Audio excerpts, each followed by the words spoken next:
프랑스 풋볼 쪽에서 저한테 연락이 와서 발롱도르 투표권을 한국 기자로서는 유일하게 지금 행사하고 있는 상황입니다. 과연 손흥민 선수가 몇 점을 받을까는 지난 22일 한국 축구를 대표하는 손흥민이 세계 최고 축구 선수에게 수여되는 발롱도르 최종 후보에 이름을 올렸습니다.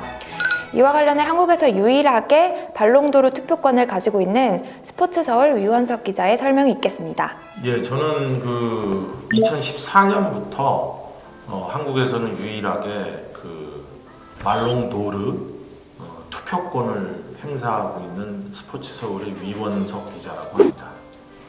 궁금증이 좀 풀릴 수가 있을 텐데요. 발롱도르는 프랑스 풋볼이라는 프랑스의 아주 권위 있는 축구 잡지에서 1956년도에 처음 만든 시상 제도입니다.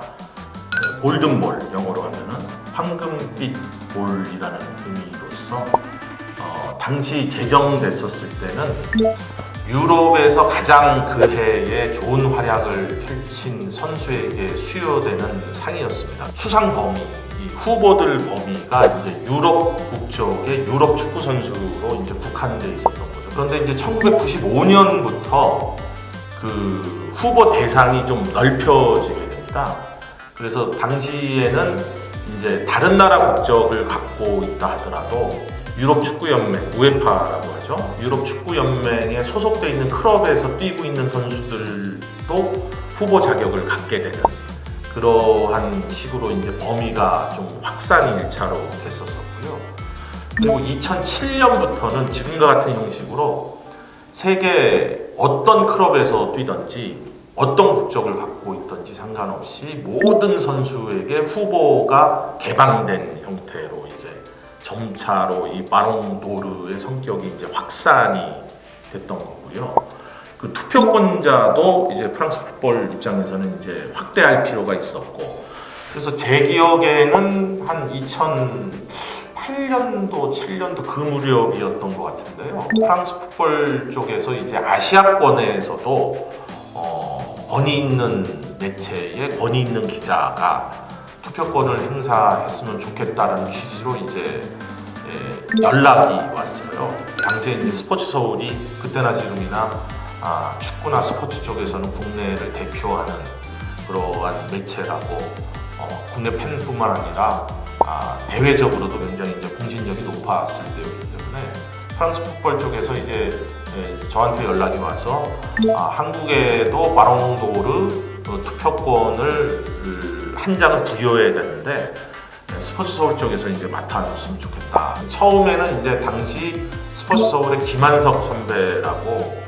축구 쪽에 굉장히 오래 했었던 그 선배가 계셨었는데, 그 선배가 대한민국 축구 기자를 대표해서 또 스포츠 서울을 대표해서 처음에 이제 발롱도르 투표권을 이제 행사하게 됐었고요.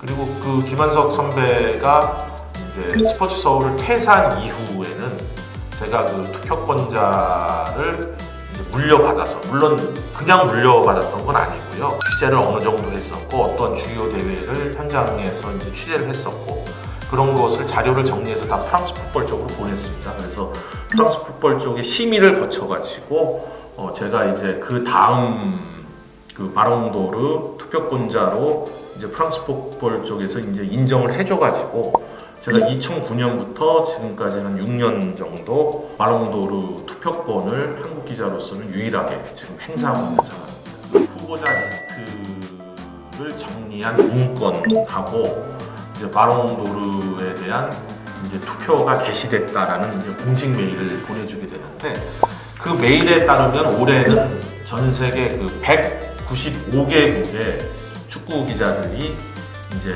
개인당 한 표씩 이제 발롱도르 투표권을 행사하게 되고요. 전 세계 195개국에서 나라별로 한 명씩의 축구 전문 기자들이 이제 발롱도르 투표권을 행사하고 있다, 이렇게 보시면 될 것 같습니다. 일단은 이제 후보자 리스트를 발표하면서부터 투표가 이제 진행이 되게 되고요. 올해 같은 경우에는 이제 11월 8일 날 이제 투표가 마감이 되게 됩니다. 세 가지 기준에 맞춰가지고 후보자를 선정을 하고 그 기준에 맞춰서 투표를 해달라고 권유를 하고 있습니다. 가장 중요한 것은 그 해 연도의 개인과 팀의 성적.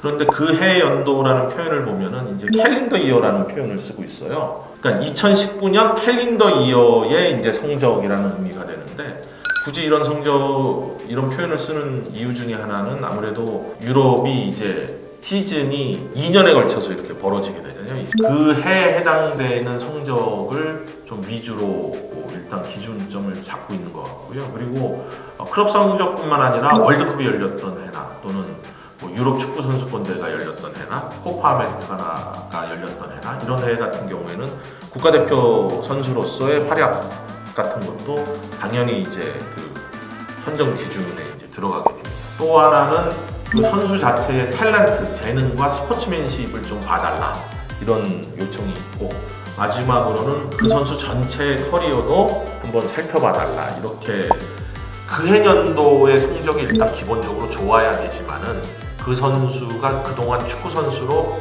쭉 펼쳐왔었던 퍼포먼스, 그리고 그 선수가 스포츠인으로서 보여줬었던 품성과 스포츠맨십 같은 것들이 종합적으로 평가되고 있다, 이렇게 볼 수가 있겠습니다. 물론 가장 중요한 거는 해당 연도의 성적인 것은 분명하죠.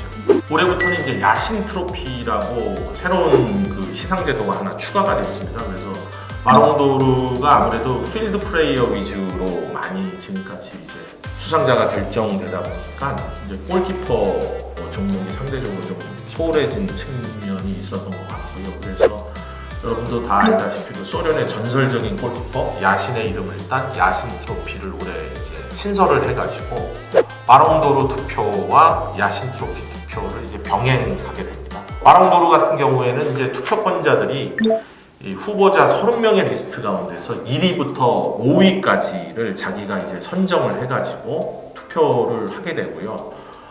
각 순위별로 이제 차등된 점수가 부여되게 됩니다. 그래서 1위 같은 경우에는 6점, 2위는 4점, 3위는 3점, 4위는 2점, 5위는 1점. 1위를 많이 했던 선수가 이제 바롱도르 수상자가 되는 게 아니라요. 이 점수를 다 이제 합산을 해가지고 가장 많은 점수를 얻은 선수에게 이제 영예상이 돌아가게 되고, 야신 트로피 같은 경우에는 그 골키퍼 포지션이 이제 필드 플레이보다는 상대적으로 소수기 때문에 후보자 리스트가 이제 10명? 예, 10명으로 돼 있는 상황이고요. 그래서 이제 야신 트로피 같은 경우에는 이제 1, 2, 3위 이렇게 3명만 투표를 하게 되고, 1위가 5점, 2위가 3점, 3위가 1점 이렇게 이제 점수가 부과돼서 집계 방식은 이제 바롱도르하고 마찬가지로 이렇게 집계가 돼서 수상자가 결정될 예정이 있습니다.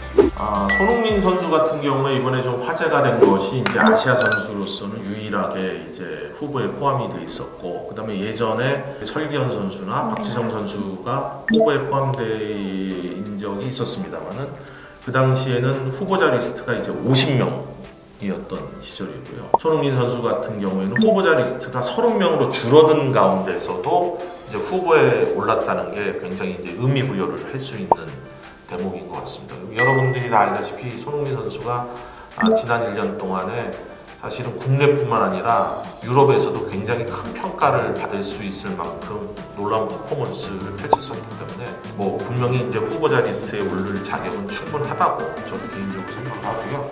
여러분들에게 좀 하나 보여드리자면은 30명 후보자들의 이름이 이제 퍼스트 네임 위주로 해가지고 이렇게 정리가 되어 있습니다.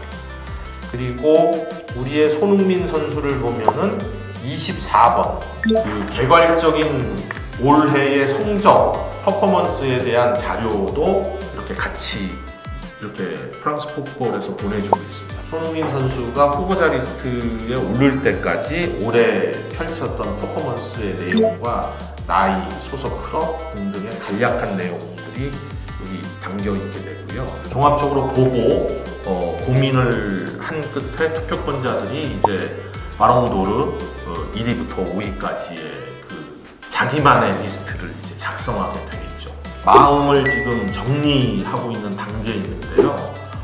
국내 팬들은 과연 손흥민 선수가 이번에 바롱도르를 직접 수상하기까지는 좀 쉽지 않겠지만은 과연 손흥민 선수가 몇 점을 받을까는 굉장히 이제 궁금해하는 하실 수 있는 부분이라고 생각이 듭니다. 그런데 아쉽게도 제가 이제 거기에 대해서는 확답을 드릴 수가 없는 것이 비밀 준수의 원칙을 이렇게 요청을 하고 있습니다. 그래서 투표를 마친 다음에는 절대로 하지 말라고 이렇게 요청을 하고 있습니다. 그래서 제가 누구를 찍을 예정이고 누구한테 투표를 했는지는 투표 결과가 모두 다 집계가 된 이후에 이제 12월 초에 바론도르가 발표될 때까지는 함구를 해야 되는 상황이기 때문에 지금 이 자리에서 궁금하시더라도 말씀드릴 수 없다는 것을 좀 이해해 주시면 좋을 것 같고요. 발표가 되게 되면은 전 세계 모든 기자들이 1위부터 5위까지 어떻게 투표를 했는지가 낱낱이 다 공개가 됩니다. 지난해 같은 경우에는 공교롭게도 저희 1위부터 5위까지의 스포츠 서울의 투표 결과가 바론도르 전체의 득표수 1위부터 5위까지하고 정확히 일치를 하는 아주 놀라운 일이 벌어져서 국내 언론에서도 굉장히 이제 화제가 됐었던 적이 있고요. 그것이 이제 우리가 이제 1위부터 5위까지 모두 맞췄다 이런 식으로 해석하는 것은 곤란한 거고요. 다만 스포츠 서울이 지금 현재의 해외 축구의 흐름을 그래도 굉장히 정확하게 파악하고 읽고 있었다라는 방증 자료 정도로서는 쓰여질 수 있다라는 생각이 들어서 이제 바롱도르 투표를 할 때는 항상 이렇게 한국을 대표해서 투표를 한다라는 조금 책임감을 갖고 투표를 하는 편입니다. 그래서 제 개인적인 의견도 있고 또 지금 현재 스포츠 서울에서 열심히 현장을 취재하고 있는 후배 기자들의 의견도 제가 좀 물어보고요. 그래서 조금 합리적이고 객관적으로 그 해의 해외 축구 플레이어들의 평가를 하기 위해서 노력을 하고 있는 상황입니다.